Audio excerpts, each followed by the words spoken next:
sometimes I expect this to be grilled like this because I spent so many years lying and, drinking and hiding it and everything like that. So she's coming at me with like, where were you? It seemed like it took you a while to get off of work and all this stuff. Is this a past girlfriend or your more recent one? This is a past girlfriend. Okay. Yeah, like I said, this was a couple of years ago. But I just remember this because I was getting the business, and she was just like, it took you a little bit longer off of work. And I was just like, hey, I know I used to do sneaky stuff like after work or whatever, but sometimes I'm just going to have to stay into work later. Like that's reality. I try not to be defensive though, honestly. I try not to be defensive about it because I know she's earned this right, and she's especially earned this right because I was drinking. But you were drinking. So I was drinking, but the audacity. The audacity to know.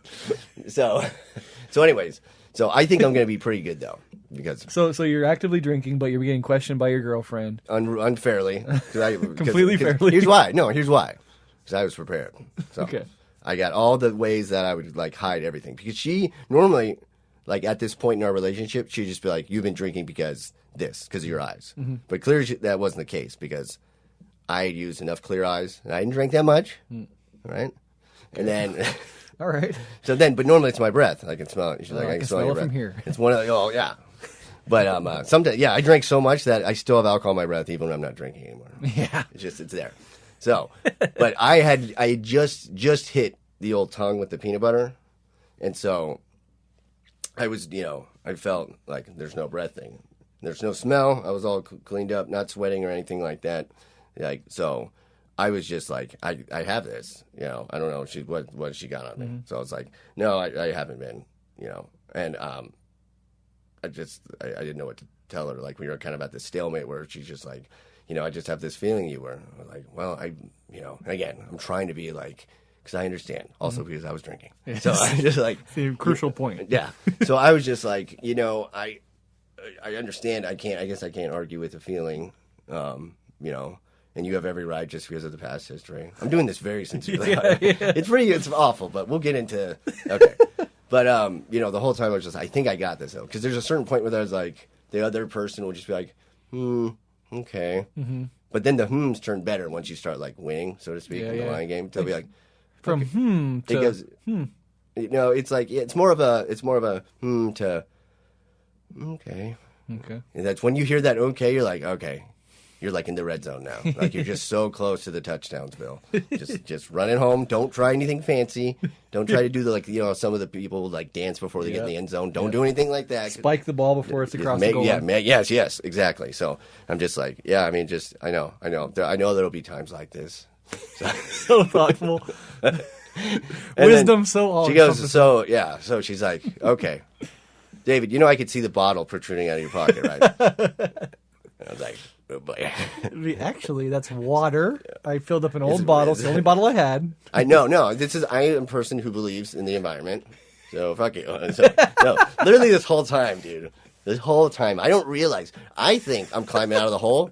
I'm actually just digging deeper. Because the whole time, you can just see it in the, the casual person might not know right away. Mm-hmm. But there's a certain because she's found, like, the McCormick's bottles and Barton's bottles, like that pint, you just see that outline. Yes. They don't sell Dr. Peppers like that. Yes. They don't sell any liquid that doesn't get you fucked up. So it wasn't like it was hanging on like a keychain, but it was, I don't know what happened. I think I didn't expect her to be home, and I just shoved it in my pocket, and I forgot about it, though. Mm-hmm. Because if it was hanging out like that, I would have noticed. But it was one of those weird occasions where I was drunker than I thought I was. Usually you have a pretty good gauge when you've been drinking that long, but every once in a while it'll get you. Well, every once in a while you're just like, "Ooh, this is actually more than I guess." And it only takes someone to reveal that to you. It's only like it feels like it only takes someone to be like, "Hey, you just did this stupid thing." You're like, "What?" And you're like, "Oh, now you feel it somehow." Mm-hmm. So yeah, the whole time I'm just like, I'm all good. I'm just going back and forth, dude. This is like Vidal versus. Keep going. Gore Vidal versus so close. Buckley. Yeah, good. Yeah, this is Vidal Buckley. Gore Vidal versus Buckley. Gore Vidal was like fucking trash. but trash, but like keeping it together. Classic debate. Well, the thing is, the worst part is that I was like this weird coaching enough, because if I was just like, hey, you know what you're talking about, I would know I was at that level and be done.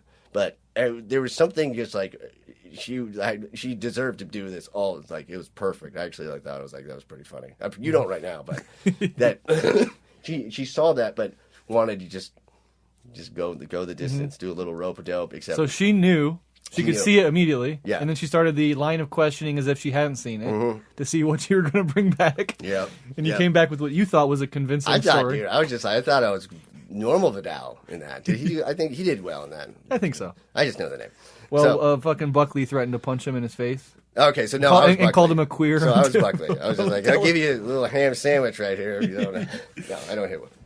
No, but yeah, Buckley. So that's like in a non-addictive analogy is like you're getting ready to go out to a nice dinner. Your wife is like, hey, do you have everything right? You know, is your tie fixed? Yep, my tie is fixed. Is your collar nice? My collar's down. It's ironed. You got your little cufflinks. I got my cufflinks. Your nice shoes.